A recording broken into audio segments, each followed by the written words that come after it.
Hey guys, it's Jarek the Air Dragon from RDA. Got another accuracy test today. This one's of a powerful little pistol. This is the TSD non-blowback 1911 CO2, whatever name you really want to give it. It doesn't really have a very specific name. But I have .28s loaded up in this gun and a 12 gram CO2 cartridge. That's still amusing, by the way, just how it pops open. But I'm going to say .28s are not going to be enough for this gun. I would actually recommend using over .30s because this gun is shooting about 450 feet per second average. First few shots are going to be around 470, maybe up to 500 feet per second. So this thing's shooting really hot. If you guys want to get this gun, it's really affordable. Link down below to RDA's website where you can buy it, and there's also a link down below to RDA's forum where you can talk to the community. But with that said, let's see how accurate this thing is. Alright, now we are 50 feet away, zoomed in on the headshot target. Something I forgot to mention, this gun has a fixed top unit, which for me is great news because that means I don't have to sit here and adjust the top unit, which is always a pain. But overall, most CO2 non-blowbacks have a fixed top unit. I really don't see that as a bad thing because it's almost like someone just making your hop unit perfect for you. But 50 feet away, headshot target.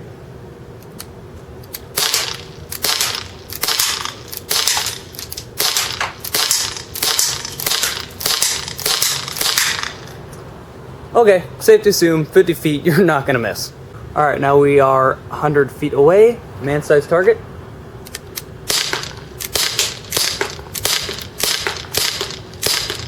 Okay, man-sized target's easy to hit. Let's go to the headshot target.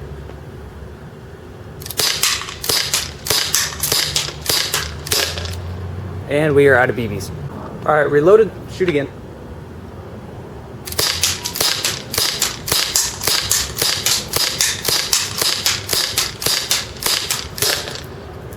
And out of BBs again.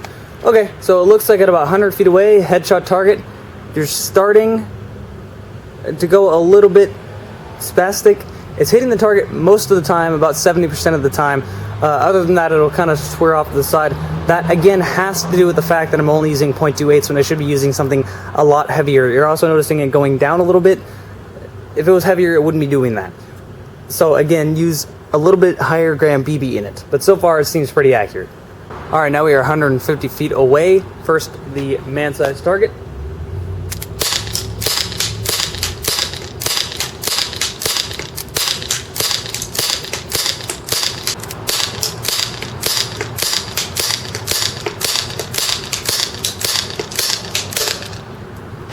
Okay, so we put 2 mags towards the man-sized target, and I can say if you have heavier BBs, you're definitely going to be hitting the target. You have light BBs, you're not, because the hop unit is it's just tuned in for a BB shooting 450 feet per second, and a .28 is not for that. A .28 is something around, let's say, 380 to 400 at maximum. If you have a heavier BB, it's not going to be going down. It's going to require a lot more force to actually push the BB to go downward.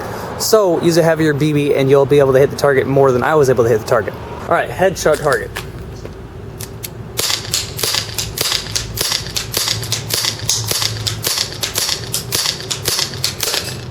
Alright, so I think that's all the shooting I really need to do to say if you have a heavier gram BB, you're going to be able to hit the target. Why do I say that? Well, I'm saying that because I'm getting a fairly decent grouping. It's just that the BBs are so light, they're starting to spread off a little bit. And if you have a higher gram BB, they're going to just fly a hell of a lot straighter. The hop unit is going to be made for them. So as a whole, I can say this gun is definitely accurate, but you're going to need to buy heavy BBs if you want to use this gun. Alright, now we're going to be shooting this thing down range, as you guys can see. This is about medium-sized pistol. Pretty good. But let's start shooting it.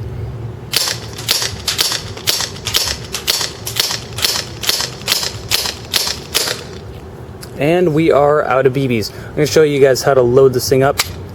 Push the button. The magazine release actually just pops this out. And you load in the BBs over here. At first I thought this was a complaint. I thought that was really stupid, but after using it, I can say it's actually a little bit easier than loading up a magazine and then putting it in there. So it's not too much of a complaint to begin with. But, and then that just clicks in place. Overall though, the gun looks pretty good. It is full metal, has a decent amount of heft to it. It's pretty accurate if you have right gram BBs. and overall it feels pretty satisfying to shoot. It's semi-loud, actually very loud, and shoots very hard.